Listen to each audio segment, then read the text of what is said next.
आप वात की प्रकृति वाला व्यक्ति रात्रि भोजन कर रहा है, तो फर्मेंटेशन की क्रिया होती है। जब भी आप कोई भी खाना भोजन मुंह में डालते हैं तो सबसे पहले दांतों से चबाने पर उस भोजन में कार्बोहाइड्रेट्स बनते हैं। वो कार्बोहाइड्रेट्स सलाइवा के साथ मिलकर के पेट में जाते हैं, और पेट में जाने के बाद जब उसके अंदर और रासायनिक क्रिया होती है तो कुछ ही देर में कितना भी गरिष्ठ और आपने ठोस भोजन किया हो, वो एक बिल्कुल लिक्विड एनर्जी के रूप में डेवलप हो जाता है। लेकिन जिनकी वात प्रकृति है, वो वात प्रकृति वाले लोग शाम के समय या फिर रात्रि भोजन करते हो, 8 बजे के बाद जो भोजन करते हैं, वात की प्रकृति है, भोजन कर लिया, रात को सोए, धीरे से हाथ में दर्द हुआ, गहरी नींद लगी थी, पता नहीं चला, उस वायु ने धीरे से आकर के, जो व्यान वायु है शरीर की, पूरे शरीर में रहती है, वो आकर के हार्ट में रुक गई, धीरे से एक स्ट्रोक मारा और आदमी मर गया। बोला महाराज रात में तो बहुत अच्छे थे, अच्छे से भोजन किया, शांति से सो गए, और सुबह पता नहीं क्या हुआ, रात में ही कब हार्ट अटैक आ गया, कब गैस का फर्मेंटेशन ऐसा हो गया कि सो के उठते ही साथ जैसे उठे तो सिर ऐसा घूम रहा था, वापस लेटना पड़ा। ये बताते हैं कि अगर आपकी वात की प्रकृति है तो वात की प्रकृति वाले रात्रि भोजन ना करें। हार्ट अटैक के सबसे ज्यादा चांसेस उन्हीं के जीवन में रहते हैं। वात की प्रकृति वाले को दिन में भोजन कर लेना चाहिए, और हल्का भोजन सूर्यास्त से पहले कर लेना चाहिए, अन्यथा वो परेशान रहता है। जिनके पूरे शरीर में बहुत ज्यादा आर्थराइटिस के दर्द हैं, बहुत ज्यादा घुटना दर्द देता है, पीठ में दर्द हो जाता है, कभी भी हाथ दर्द देने लगता है, कभी भी बता दें महाराज हमको सर्वाइकल की बहुत ज्यादा प्रॉब्लम हो रही है, उनको आयुर्वेद कहता है कि आपकी वात की प्रकृति है, और वात की प्रकृति वाले को ठंडा भोजन नहीं करना चाहिए और रात्रि भोजन नहीं करना चाहिए। कुछ व्रतियों को भी इस तरीके की दिक्कत होती है, आप गृहस्थों को भी हो सकती है, उनके लिए भी आदेशित किया है कि चावल हमेशा अपनी जवानी का खाना चाहिए। वात की प्रकृति है और आपने ठंडा चावल खा लिया या दही के साथ खा लिया तो वो वात आपके शरीर का और प्रकोपित हो जाएगा। तो जब भी चावल खाना हो तो गर्म, ठंडा वर्जनीय है। आयुर्वेद में ठंडा चावल पेट में सिर्फ उदर सूल पैदा करता है। छोटे छोटे चावल के दाने होते हैं ना, जब वो ठंडे होकर के थोड़े से कड़े हो जाते हैं तो अंदर बंदूक की गोली से कम काम नहीं करते, और हमारे अंदर आदत रहती है अरे थोड़ा सा खा तो लो, काम करना है। धीरे धीरे शरीर में ऐसे संधिस्थान बनने लगते हैं कि आदमी परमानेंटली उस दर्द का सहभागी बन जाता है, और उसको खत्म करने के लिए आपके यहां एक नया शब्द आ गया है, पेन किलर। खाते हैं ना महाराज, शरीर में बहुत दर्द होता है, जब तक 2 पेन किलर ना खाएं तब तक तो हम काम ही नहीं कर सकते। उनसे कहना है कि जो पेन किलर खाने वाले हैं वो कम से कम गर्म भोजन खाने की आदत डाल लेंगे तो पेन किलर खाने की आदत से उनको छुटकारा मिल जाएगा। कितनी अच्छी और सस्ती बात है। दुखम चतुर्विधम, पहला सहजम, दूसरा दोषजम। उस दोषज जो दुख है वो 2 प्रकार का है, एक तो प्रकृति के विरुद्ध और दूसरा ऋतु के विरुद्ध। गर्मी का सीजन चल रहा हो, ठंडी का सीजन चल रहा हो, और कुछ जीभ के चटोरों को आम का अचार खाना हो। हमने देखा कुछ संघों में ऐसा भी है कि वो चला करके ऐसे फल को ला करके उसके अचार और स्वीट्स बनाते हैं जो उस समय पर अवेलेबल ही नहीं रहते। कोल्ड स्टोर इसका दूसरा एक उदाहरण है। कोल्ड स्टोर में क्या करते हैं कि जो बड़े बड़े शौकीन दुनिया जिंदगी जीने वाले लोग रहते हैं, उनके शौक पूरे करने के लिए कोल्ड स्टोर की व्यवस्था हुई बंद हो। जैसे घर में छोटा फ्रिज होता है, ऐसे ही बाहर एक बहुत बड़ा फ्रिज होता है जिसका टेम्परेचर 24 घंटे एक जैसा बना रहता है। उसमें आप एप्पल रख दीजिए, नींबू रख दीजिए, गिलकी, टमाटर, लौकी, भिंडी, करेला, कुछ भी रख दीजिए। सब्जियां 12-12 महीने तक सुरक्षित रहती हैं, जैसा रंग की रखी थी बिल्कुल वैसी दिखती हैं। और उसी कोल्ड स्टोर पे अभी ये जो गर्मी आपकी निकल गई, बरसात आ रही है, मैंने पहले भी इस बात को बताया था कि उसी कोल्ड स्टोर पे हजारों टन गर्मी के मौसम में दही रखा रहता है। वो दही जो आप बाजार से खरीदते हैं वो उसी दिन का बना नहीं होता। ठंडी के दिनों में जब भैंस और गाय अतिरिक्त मात्रा में दूध देने लगते हैं, डेयरी फार्मिंग करने वाले लोग उस अतिरिक्त मात्रा में सस्ते मिले हुए दूध से ठंडी के दिनों में दही जमा देते हैं। हीटर बॉयलर लगे होते हैं, बड़े बड़े प्लांट्स रहते हैं, उसमें दही जमा दिया ठंडी के दिनों में, जब दूध का रेट गाय और भैंस का बिल्कुल सस्ता चल रहा है तब। अब उसको जमाने के बाद उसको 8-8 महीने तक कोल्ड स्टोर में रखे रहते हैं। 50-50, 70-70, 100-100 किलो के केन्स रहते हैं, कोल्ड स्टोर में रखे रहते हैं। और जैसे ही गर्मी आती है, गर्मी में वो तुरंत अपने बाहर एक डेयरी फार्म का नाम लिख देते हैं यहां शुद्ध ताजा घी, दूध और पनीर उपलब्ध है।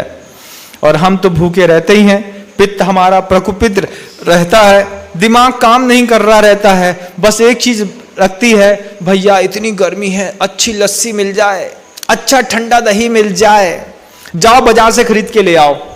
अब आपको यह नहीं पता कि बाजार से खरीदा हुआ जो दही है वो आपकी प्रकृति और ऋतु के कितना विरुद्ध है। कि ठंडी की ऋतु में जमाया गया जो दही है, अगर आप गर्मी ग्रीष्म ऋतु में खा रहे हैं तो निश्चित रूप से वो है आपके अंदर कोई विशेष प्रकार के रोग पैदा करता है, जिसमें सबसे बड़ा है उदरसूल, कोलाइटिस। देखा है कभी आंतें सड़ जाती हैं, वो कैसे सड़ जाती हैं? कभी आपने देखा कि जब यह जो दोषज है, ऋतु के विरुद्ध जो कोई फल फ्रूट्स या दही है, इनको आपने दूसरी ऋतु में उपयोग किया तो शरीर के अंदर आंतें धीरे धीरे सड़ने लगती हैं। गुरुदेव ने एक बार बहुत अच्छी बात कही थी। गुरुदेव ने कहा कि कोल्ड स्टोर में रखे हुए पदार्थ का रंग तो नहीं बदलता, लेकिन अंतरंग बदल जाता है। बात फिर से कहूं, फ्रिज में या कोल्ड स्टोर में रखा हुआ कोई भी फ्रूट्स है, सब्जी है, फल है, स्वीट्स है, इसका रंग नहीं बदलता, लेकिन इसकी प्रकृति, इसका अंतरंग बदल जाता है। और जब हम कोल्ड स्टोर में रखे हुए किसी भी पदार्थ को भोजन के रूप में उपयोग में लाते हैं तो शरीर में एक विशेष प्रकार के दुख पैदा होते हैं। दुखम चतुर्विधम, 4 प्रकार के दुख इस शरीर के माध्यम से जो हम भोगते हैं। बंधुओं, आज के उद्बोधन का वो विषय है जो पंडित भूरामल जी ने वीर सागर जी महाराज को समझा रहे हैं। सौभाग्य से वो मुझे याद आ गया और समय की अनुकूलता मिल गई तो मैं आपको बताने का प्रयास कर रहा हूं। आप देखिए कि कितने ऋतु विरुद्ध आहार हम करते हैं, प्रकृति विरुद्ध आहार भी करते हैं। इसमें एक सम्मिश्र योजना भी है कि किसके साथ क्या भोजन करना। जामुन खाने की चीज तो नहीं है, लेकिन अगर आप गृहस्थ होकर के खाते हैं तो आयुर्वेद कहता है कि वो पचता है काले नमक से, उसके साथ वो खाएंगे तो पच जाएगा। अगर आपने बहुत ज्यादा केला खा लिया है तो उसके साथ संयोजना बनानी पड़ती है थोड़ी सी छोटी सी इलायची की। कि मान लीजिए बच्चे ने अच्छा सुगंधित केला 6-7 खा लिए, अब मां को लग रहा है कि पेट दर्द करेगा तो मां प्यार से उसको 2 इलायची खिला देती है, केला पानी बन के पच करके बाहर आ जाता है। ऐसे कितने भी प्रकृति विरुद्ध आहार हैं बंधुओं, जो हमको जानकारी नहीं रहती। हम क्या करते हैं, ठंडी के दिनों में मैंने देखा कि लोग गर्म चाय पीते हैं, और जो आजकल जिम जाने वाले ट्रेनर्स जो बहुत कुछ सिखाते हैं विटामिन्स और प्रोटीन्स के लिए, तो उसमें जो सप्लीमेंट्स दिए जाते हैं प्रोटीन्स के, उसमें पता नहीं क्या मिला रहता है। वो ठंडी के दिनों में प्रोवाइड करते हैं कि आप शहद भी खाइए, हनी। तो हमने अपने एक मित्र को बचपन में देखा था कि ठंडी के दिनों में चाय बुलाता, चाय में शहद घोल देता, शहद को घोल करके पी जाता। 8 दिन तक मात्र उसने ऐसा किया। 9वें दिन चक्कर खा के गिर पड़ा। गिरा, जब एडमिट करा के देखा तो पता चला हीमोग्लोबिन सिर्फ 2 बचा है। पूछा क्यों?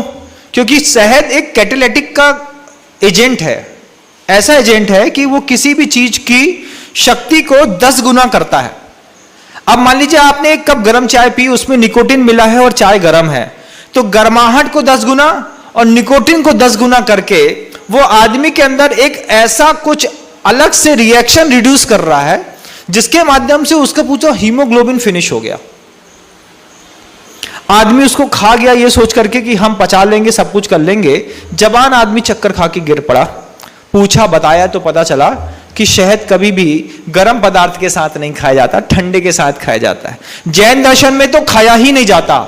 शुद्धता पूर्णता अभक्ष है बंधुओं।